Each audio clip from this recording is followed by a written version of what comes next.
Sveiki kolegos, šiandien noriu Jums parodyti vieną būdą, kaip palenkti trikotažinio gaminio apačią, kai neturite plokščiasiūlės mašinos. Šiam būdui reikės overloko ir siuvimo mašinos. Ką Jums reikia pirmiausia padaryti? Tai ant savo gaminio pažymėti 3 cm palanką. Be abejo, kai kerpate, Jūs turite ją numatyti, kad jinai bus. Sekantis žingsnis. Lenkiam savo gaminį per pažymėtą lenkimo liniją. Štai taip. Perlenkiam į blogąją pusę. Perlenkiam. Galite šitą palanką prisisegti, kad nepamestumėt, kad jinai per visą jūsų gaminį eitų tiksliai per pažymėtą liniją. O tada, pažiūrėkit, čia yra blogoji pusė, palanka, o tada imam. Va štai taip. Kad jūsų palankos kraštas, va štai šitas palankos kraštas, sutaptų su va tokia va lenkimo siūle. Ir dabar, čia yra geroji pusė, ir dabar mes apmėtysim kartu visus šitos sluoksnius iš palankos pusės su overloku.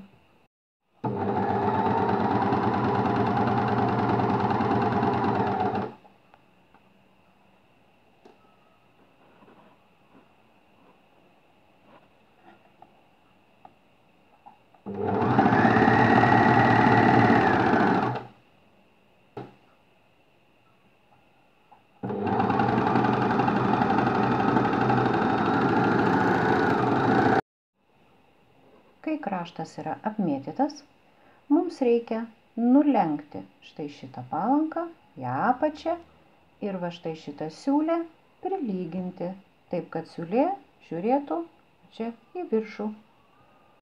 Kai lyginsit, žiūrėkit, kad va čia va nebūtų užkritimo. Turi būti va taip va gražiai nulenkta ir prilyginta.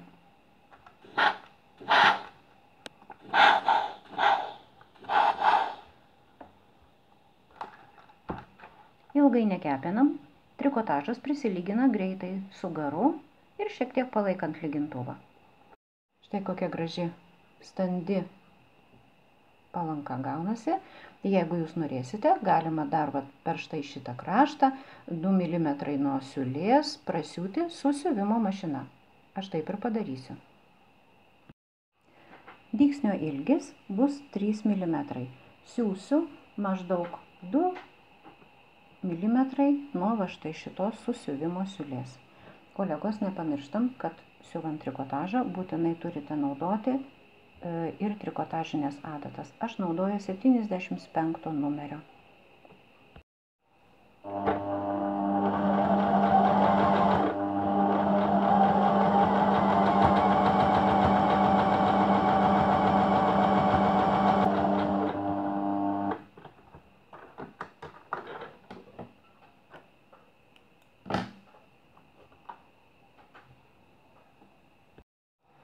Štai pažiūrėkit, koks gražus palenkimas gaunasi.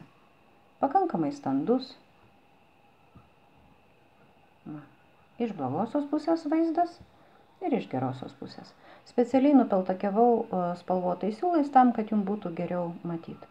Šitas būdas puikiausiai tinka rankovių palenkimui, kokiu nors palaidinių maikučių palenkimui, bet deja netiks džemperiams. Nelabai storam trikotažui šitas būdas yra pats geriausias. Man labai malonu, kad jūs žiūrite mano kanalą, kad jisai jums patinka, kad mes kartu mokomės. Sekite mane, prenumeruokite, susitikim kitais kartais. Su jumis buvau aš, Ramunė Savilienė.